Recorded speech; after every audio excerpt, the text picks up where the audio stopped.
today. Um, it's a whole new outlook on hustling. Hustling nonstop, prospect nonstop. Just breaks here and there. That's all I'm doing from now until I get 100 leads. I know I've said this before, but now it's for real. No more distractions. No more shiny objects. No more, ooh, that looks like a cool way to run a business. Ooh, I might need to add that to my toolkit. No, it's prospect, prospect, prospect. I'll let you know how it goes. Here I'm driving on the clogged interstate. Snow is on the side of the roads, but mostly melted. My daughter is in the back seat freaking out because she hates when the sun gets in her eyes, and she doesn't understand that she can put her hands over her eyes and block it. So I have to hold my arm up and try to block the sun from her face, or else she'll scream the entire ride home. So with that being said, today was not the most productive when it came to prospecting. I know, I told you it was going to be, but it wasn't.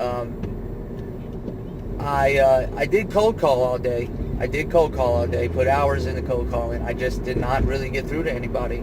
It was just ringing and ringing. I've talked to a few voicemails, and I talked to a few wrong numbers, and I talked to an even smaller amount of people that either didn't want to list again, re-listed with an agent, or hung up on me. So I did do a lot of training, though. I sat through a Jason Morris training on expired listings, and got a couple nuggets in it, not a whole lot, but it's a 4-part training, so I'm guessing this first part was mostly just talking about the benefits of expired listings. And I also did my coaching call this morning and did some action steps towards that. I revamped my time blocks for my schedule, tried to make them a little more vague, so that they can be a living document. It can be a living document that changes as time moves forward and as things change in my business. I did have this, I saw this bill come in, and it gave me, it made my gut turn, and it put me, for a few minutes, it put me in this place like, oh shit, I need to go find a job, oh shit. And then as I was driving, I turned off all, I was kind of sad, not sad, but aggravated, and I turned off all the music, and I started saying affirmations out loud.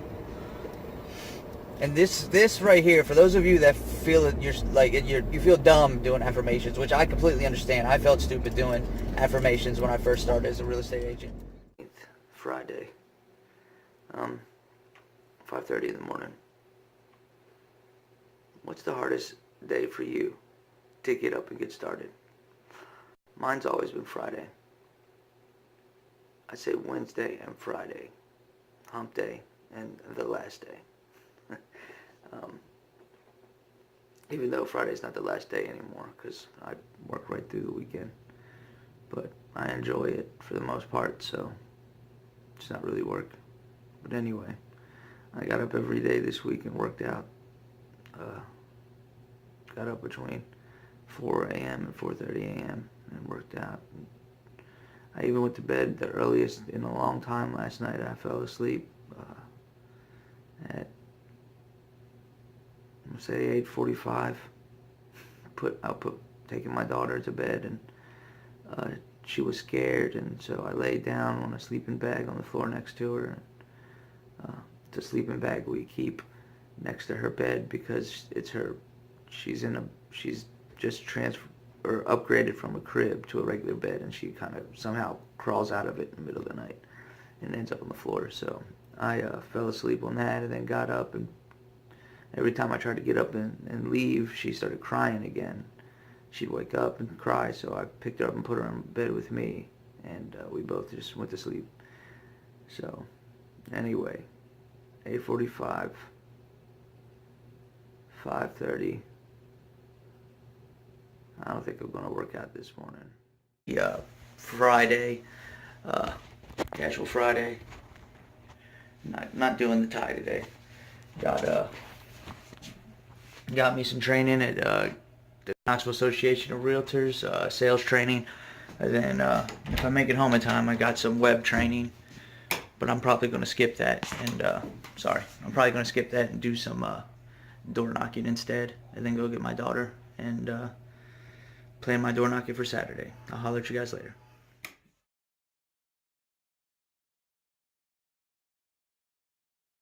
Guys, Ben Burrito here, doing some door knocking.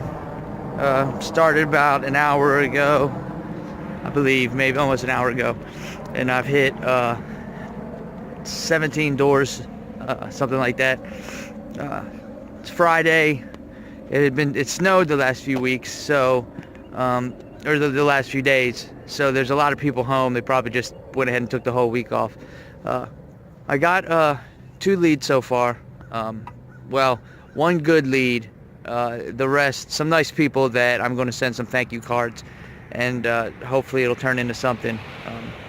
The 1 lead was a lady just moved into the neighborhood and said her cousin is looking to buy, and though she wouldn't give me the cousin's information, she asked for my card and said that she would pass it along. So hopefully that turns into something. I've got some online training for lead generation coming up in about an hour. So I am going to go on for about 30 minutes and then head to the house, do that, and then finish up the day with some more door knocking. And I wanted to give you some quick tips on door knocking, something that, you know, as I do this and perfect my strategy. One was the script that I told you about the other day. The other was the tip for today is knock on the door first. Okay, bang on the door. If you can get to the inside door or like a glass, some doors have like little glasses that border both sides. Knock on that, and then also ring the doorbell. And then what I like to do is count to 20 at a decent pace. 1, 2, 3, 4, 5, 6, 7, and so on. And then I leave my propaganda and move to the next house. That's it for right now. So right now I'm going to do some follow-up calls, take some notes on who I need to send thank you letters to, and get back out there and door knock some more.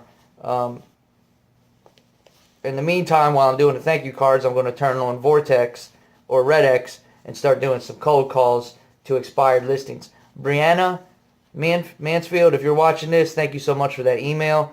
That's some great advice that I'm going to share right now with everybody else that's watching. So Brianna sent me an email. Brianna is my EXP sponsor's sister, who's also a top producing real estate agent who is making a change to a Florida market. And she agreed to help me out of the kindness of her heart or out of pity, I don't know, but either way, I'll take it. And she sent me an email and said this, okay? She asked me how my cold calling was going. She wants me to focus on cold calling, and I agree I need to focus on prospecting. But I'm only doing the door knocking in my subdivision to create a presence and to let my neighbors know I'm here. Also, my subdivision has a 7% turnover rate, which means last year out of 500 and something homes, I want to say, what would that be? About, I can do the math backwards, I guess.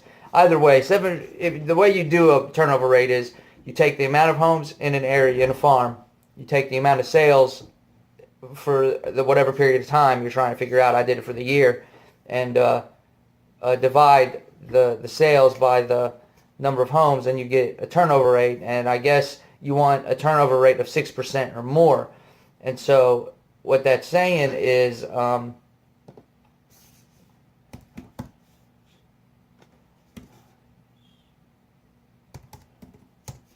44 houses sold, which meant that is 44 opportunities to sell it, to list a home.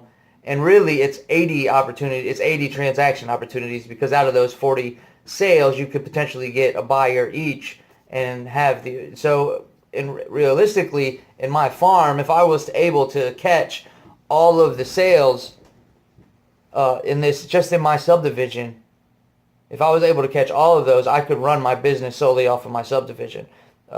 Because 44 transactions is quite a bit. That's, say on average, $10,000 commission. Yeah, that's almost half, $443,520 in GCI. If the commission was 10,000, but in my area, in this subdivision, average home price is 200,000 at 3%. So realistically, that's only $260,000, but still, that is a lot of money for me.